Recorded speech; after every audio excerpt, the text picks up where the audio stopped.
Todo empezó con una cámara y un viaje a Sudamérica. Los destinos, Argentina y Bolivia.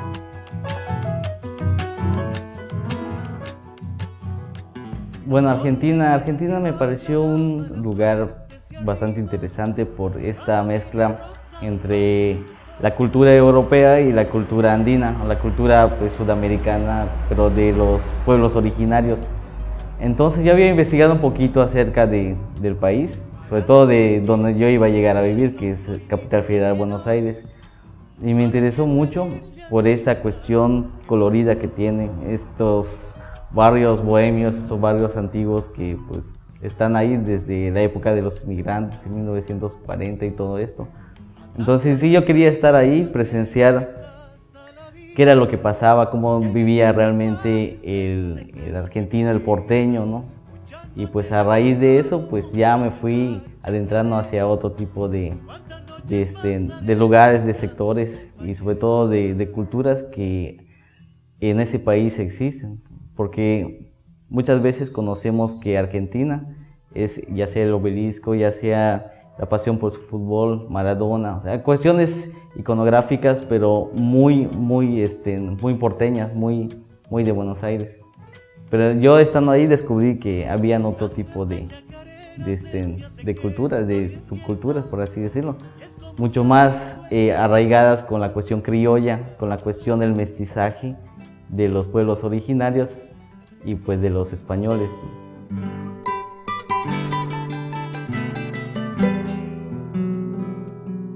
En 2008, Hugo Borges parte hacia Buenos Aires para estudiar en el Instituto Superior de Arte Fotográfico, pero más que nada, Hugo buscaba foguearse de la alta experiencia que en materia de fotoperiodismo existe en ese país. Cada semana hay 2 o 3 que se llaman piquetes. Los piquetes es cuando cortan las calles y hay enfrentamiento entre los manifestantes y la policía. Y pues para mí realmente me sirvió mucho de fogueo. Yo fui con la cámara, era un piquete en un lugar llamado Tribunales, que es cerca de una plaza ahí por la Avenida de Mayo, y ahí por la calle Córdoba, por la Avenida Córdoba, perdón.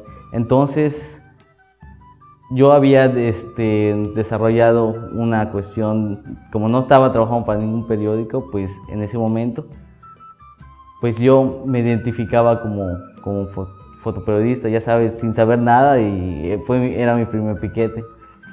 Entonces yo fui con la cámara y estuve haciendo fotos, y uno de los representantes del grupo muy fuerte rebelde llamado El Quebracho se me acercó y me dijo: ¿y tú de dónde eres? No podíamos dar ninguna identificación porque pues obviamente no era de ningún medio, y pues ya le expliqué que venía de México y todo esto. Y me invitó a retirarme, y cuando me invitó a retirarme se me acercaron 2 encapuchados con tremendos palos, y dije, bueno, entonces voy a aceptar amablemente esa invitación, porque sí, la verdad, presentí mucho peligro. La verdad tuve suerte porque en ese momento me pudieron haber arrebatado la cámara y me la pudieron haber destrozado, y nadie me pudo haberme defendido porque en ese momento, en ese lugar, pues no estaba la policía estaba detrás de unas barricadas, o sea que realmente corrí con mucha suerte de, por así decirlo, de amateur, ¿no?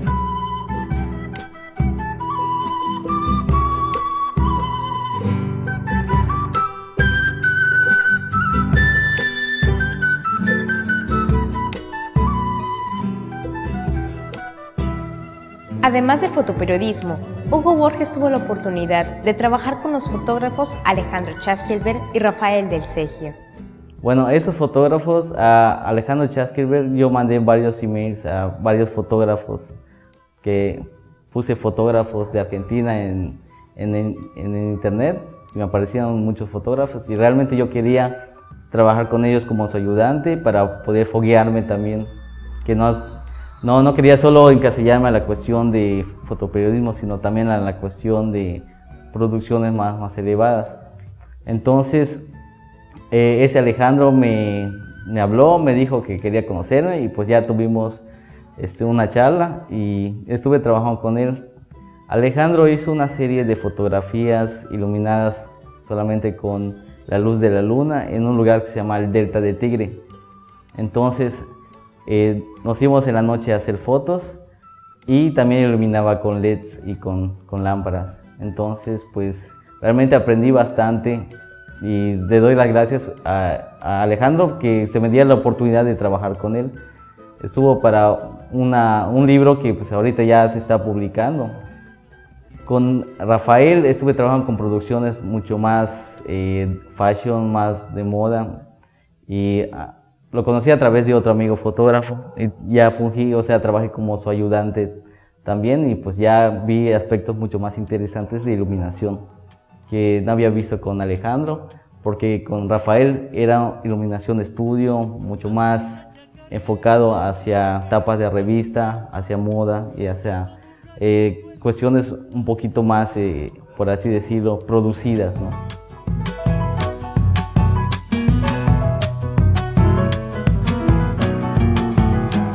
A mí no me compadezca, ya tengo el alma sufrida. Soy como el cacuy que anda penando por la vida. Las experiencias en un nuevo país aún estaban por comenzar, y con un espíritu de viajero nato, Hugo Borges traza su propia ruta por los caminos de Argentina y Bolivia, una ruta hacia la vida y cultura de sus pueblos originarios. Me parezco al quebracho, soy fuerte como su fibra, que se vuelve piedra cuando el tiempo lo castiga. Muchas noches yo he pasado buscando esta chacarera, cuántas noches pasaré buscando compañera.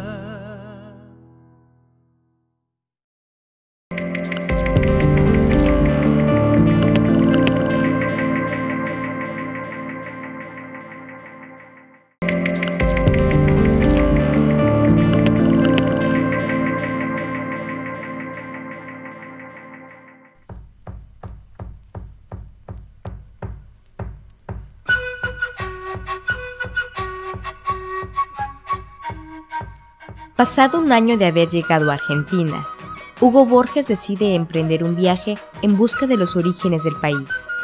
Enamorado de la cultura de los quechuas, herederos de los incas, Borges inicia su viaje en el norte de Argentina, partiendo en tren hacia Tucumán.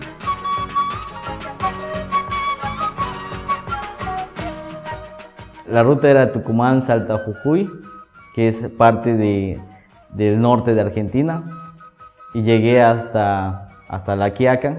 La Quiaca es la frontera con Villazón, que Villazón es la otra parte de Bolivia. O sea, está La Quiaca, Villazón, y ya me adentro en lo que viene siendo territorio boliviano.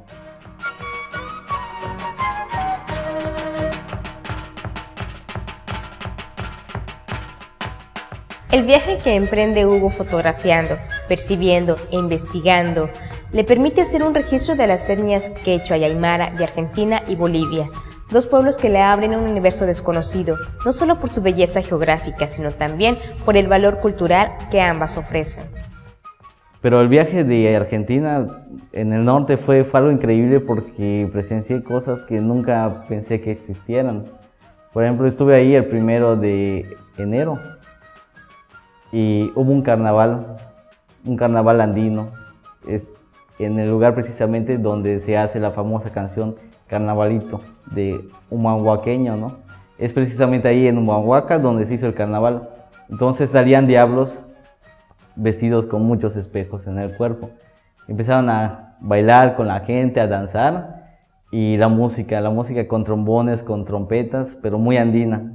Estos diablos era impresionante, y pues hasta la gente de Humahuaca estaba feliz y todo. Eran de borracharse todo el día con vino y refresco de cola, ¿no? Sangría. Entonces era sangría todo el día, y los diablos no dejaban de beber, pero tampoco se caían borrachos. Era algo increíble porque estaban saltando, burlándose de la gente entre ellos. Era una especie muy alegórica, ¿no? Y era representativa del carnaval que venía en febrero.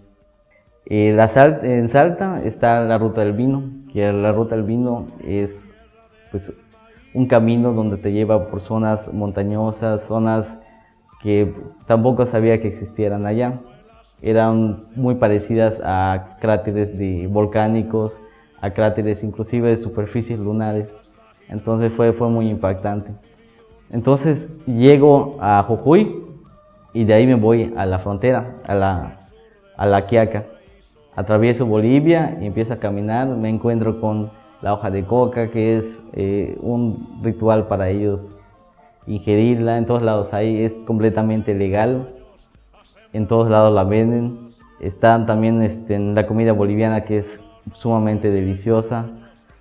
Y atravesé varios lugares de Bolivia, me fui a La Paz, a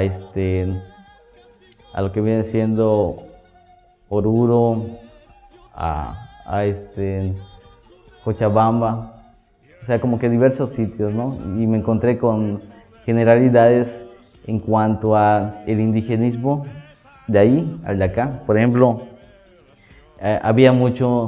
presencié mucho en Copacabana, lo que viene siendo el lago Titicaca, porque está el lago, es el lago más alto del mundo, está sobre 4000 metros sobre el nivel del mar.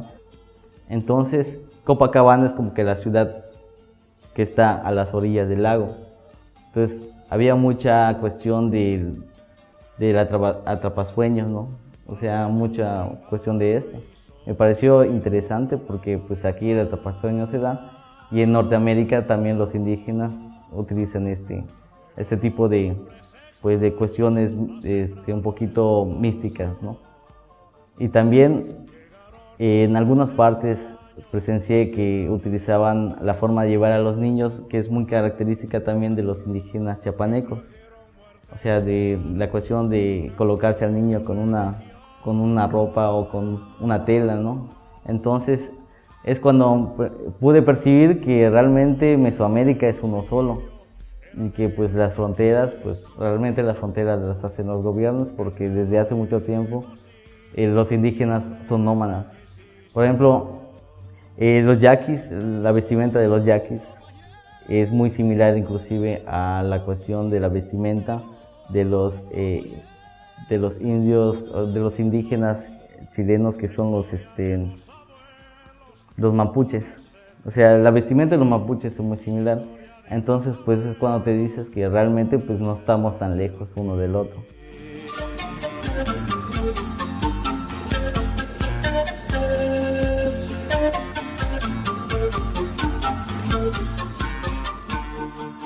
El viaje habría de durar 2 meses en una continua exploración por el corazón de estos pueblos, que con su historia, tradiciones y lucha conquistaron la lente del fotógrafo yucateco.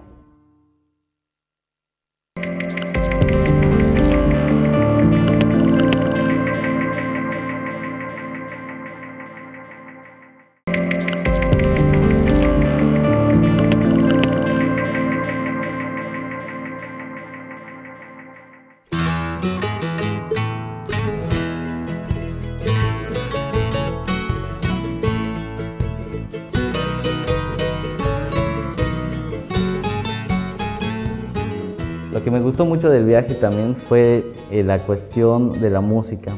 Era diferente la música ahí, era más criolla, más chacarera, así se le llama a ese tipo de folclore norteño argentino.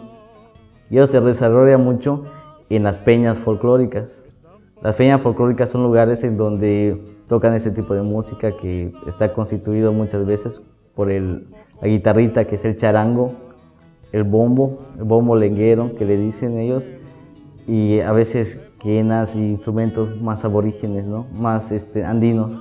Entonces toda esa mezcla crea una especie de música muy diferente. La chacarera, la samba, que es un tipo de música un poquito más romántica, un poquito más melódica, pero la diferencia es que se escribe con Z, no con S como la samba brasileña. Y hay otros tipos de ritmos que son el chamamé, que es de una región, pues ya de una provincia llamada Corrientes. Y este tipo de música es la que se toca mucho ahí en el norte. Es muy influenciada por el gaucho, por así decirlo.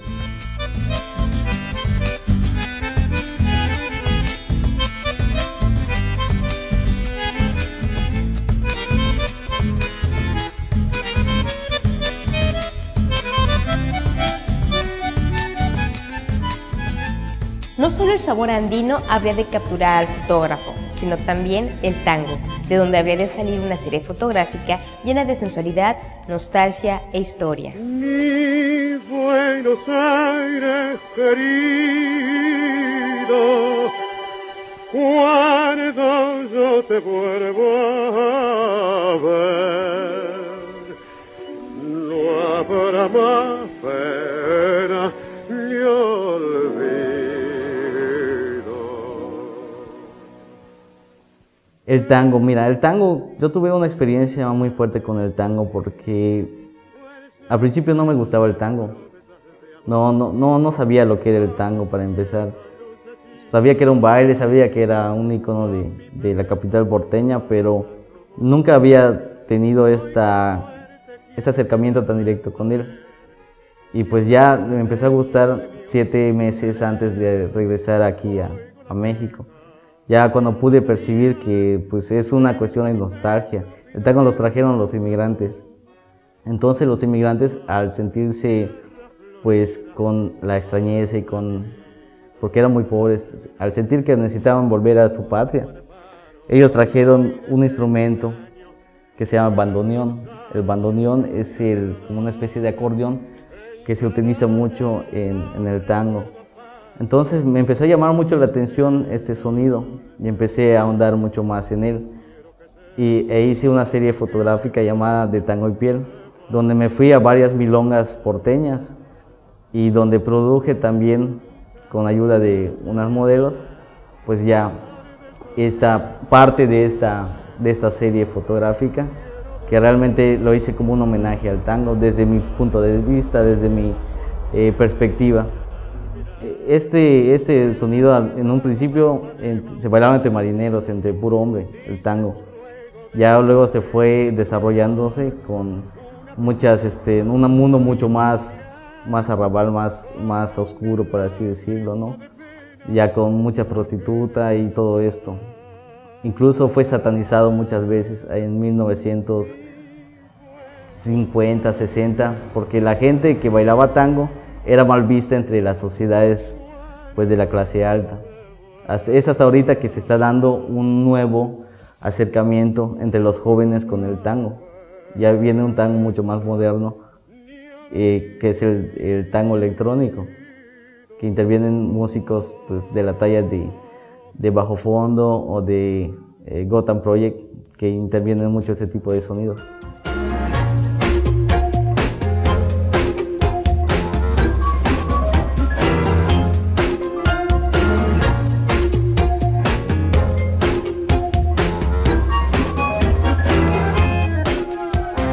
El intercambio de ideas y cultura se dio de forma bilateral, ya que Hugo Borges también llevó un poco de la cultura de Yucatán con la exposición Raíces del Mayab, que expuso en 2009 en Buenos Aires. Raíces del Mayab se dio porque yo quería exponer precisamente el Canal Pichán, el Día de Muertos, y yo llevé varias fotos hechas antes de irme a Buenos Aires, las llevé y quería exponer allá. Y se dio la oportunidad de exponer en un lugar ahí por Palermo Soho, que es como que una zona bastante bonita, ¿no? Y se dio la oportunidad de exponer allá y expuse este tipo de fotografías, las que aquí pues vemos durante el Día de Muertos. Y causó una grata impresión entre las personas que iban y veían la exposición, muchos de ellos pues de ahí de Capital Federal, porque ellos no sabían que aquí se desarrollaba un ritual sobre la muerte. Y eso me pareció interesante. Y yo quería hacer este intercambio cultural, porque aquí en Mérida hice las fotos del tango, que todas son hechas en Argentina, y aquí las expuse. Entonces para mí fue un intercambio cultural pues bastante amplio, de que yo expuse ahí fotos de Yucatán y de que aquí yo expongo fotos de Buenos Aires. Entonces fue como una unión entre estas dos lugares o dos pueblos, ¿no? Dos países, personalmente hablando, ¿no? Entonces fue por eso que la intención era la de intercambio por medio de diversos aspectos culturales de dos países pues muy diferentes y que a la vez son hermanos, ¿no?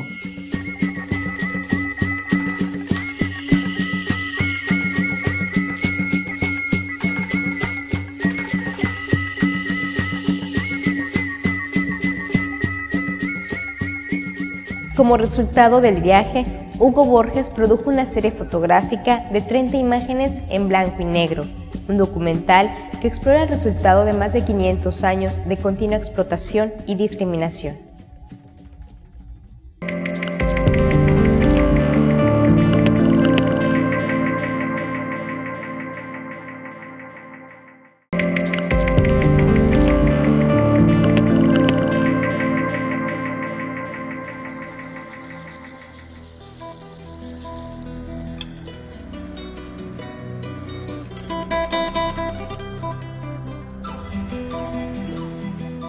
Actualmente el Macay expone Los hijos de la Pachamama, pueblos originarios de Argentina y Bolivia, título bajo el cual Hugo Borges reunió la experiencia de esos 2 meses de trabajo. La muestra es un testimonio sobre 2 baluartes del continente americano, pero también es una declaración de principios. Yo no quise estar en lugares turísticos, yo quise estar en lugares donde come la gente originaria de ahí, porque era parte del viaje, era parte del documental, percibir lo que estaba ahí, lo que la gente percibe también un poquito, pero desde una mirada mucho más por fuera, ¿no? Obviamente no sabía realmente lo que iba a presenciar, pero sí tenía que tener un muy buen material para exponer aquí en Yucatán, pero sí me interesaba mucho la cuestión, de hecho me interesa mucho la cuestión indigenista y sobre todo en documentales, es lo que más me apasiona, podría decirse. Y lo veo desde un punto de vista social, no lo veo desde un punto de vista pues económico, ¿no? Realmente pues muchos me preguntan la venta de horas, pero yo creo que esa serie es mucho más emotiva, más que la cuestión monetaria, porque sería como que seguir explotando esa cultura que ya está por demás explotada. Yo hice esta serie realmente más para que no se perdiera o para que aquí, sobre todo en México, se conociera mucho sobre esos pueblos originarios. Y realmente la intención final del trabajo, que mientras más gente vaya y mientras más gente perciba y conozca, es mucho más difícil de que esos pueblos originarios desaparezcan. Esos pueblos originarios de los pueblos andinos creen mucho en la Pachamama. La Pachamama quiere decir madre tierra, es un nombre pues es quechua el nombre y pues engloba toda esa cuestión pues andina desde norte de Argentina, desde Bolivia, Perú, parte de Ecuador, o sea desde donde está la quebrada de los Andes, o sea las montañas. Y yo lo reuní porque pues esos pueblos son originarios, son completamente pues hijos de la madre tierra, de la Pachamama, a la cual siempre le andan rindiendo tributo. Me llamó mucho la atención la aymara, porque pues la etnia aymara no la conocía y se da mucho en el norte de Argentina. Y son pueblos que son muy humildes, igual son terriblemente explotados, fueron muy explotados. Y la quechua, pues es mucho más oriunda de Bolivia. Y pues Bolivia es un pueblo sumamente mancillado, sumamente denigrado. El problema con Bolivia es que para su mala suerte tuvo de todo. Tuvo cerros llenos de oro, plata. Y entonces, pues durante la colonia, pues fueron saqueados terriblemente hasta quitarles su estructura, por así decirlo, social. Son muy discriminados muchas veces entre departamentos de ahí mismo de Bolivia.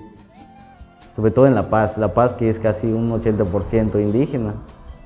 Hay sectores en donde los mismos indígenas son discriminados. O sea, entre indígenas se discriminan muchas veces. Entonces para mí eso me pareció algo medio difícil de comprender, ¿no?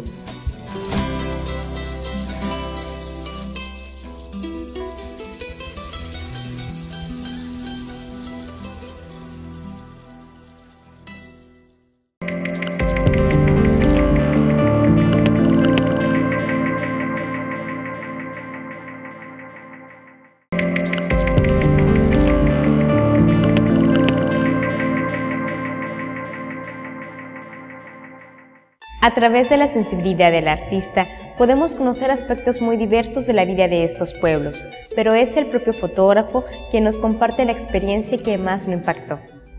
El carnaval boliviano, que es muy similar al carnaval del norte de Argentina, pero más en el boliviano hay un carnaval que es de hecho ya Patrimonio Cultural de la Humanidad por la UNESCO, que es la Diablada. La Diablada es un carnaval en donde existe esta dualidad entre ángeles y diablos, que pues para el boliviano el diablo es muy importante porque es el que lo cuida debajo de la mina.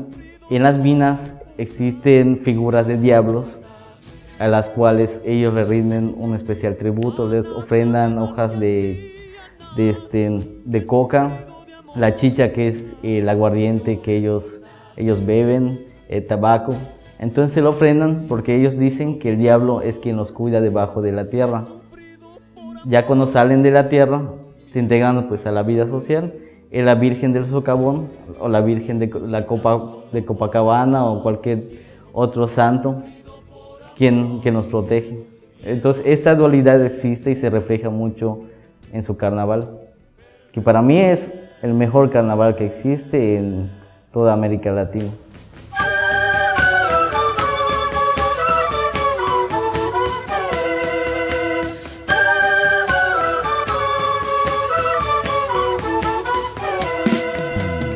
Las imágenes están trabajadas bajo la técnica zonal, que permite obtener distintas densidades en contrastes y profundidades de campo. El blanco y negro siempre es muy dramático, y más en este trabajo de sistema zonal que pues, fue a raíz de un fotógrafo americano, se llama Ansel Adams, que empezó con esta técnica, por así decirlo.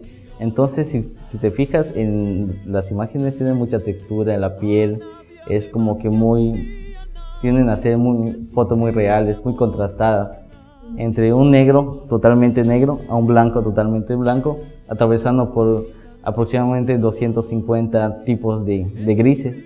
Y esa le da esa tonalidad y esa expresión que yo quería que tengan estas fotografías.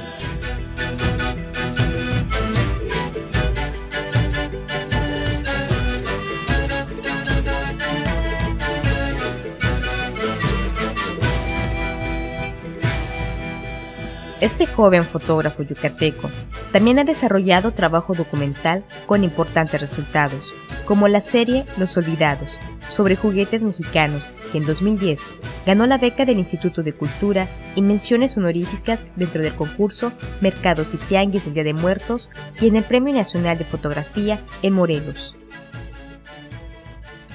Y pues también estoy trabajando en una serie sobre la cultura maya, pero ya abarcando temas mucho más específicos como son la cuestión de la guadalupana, los antorchistas mayas, por ejemplo, y el Janalpichán, que es único en el mundo, en el cual se desarrolla en la parte sur de este país. Entonces me parece que son íconos que hay que observarlos muy bien y hacer un buen material sobre esto, ¿no? Para difundir también a otras latitudes del mundo, para que se perciba lo que aquí existe.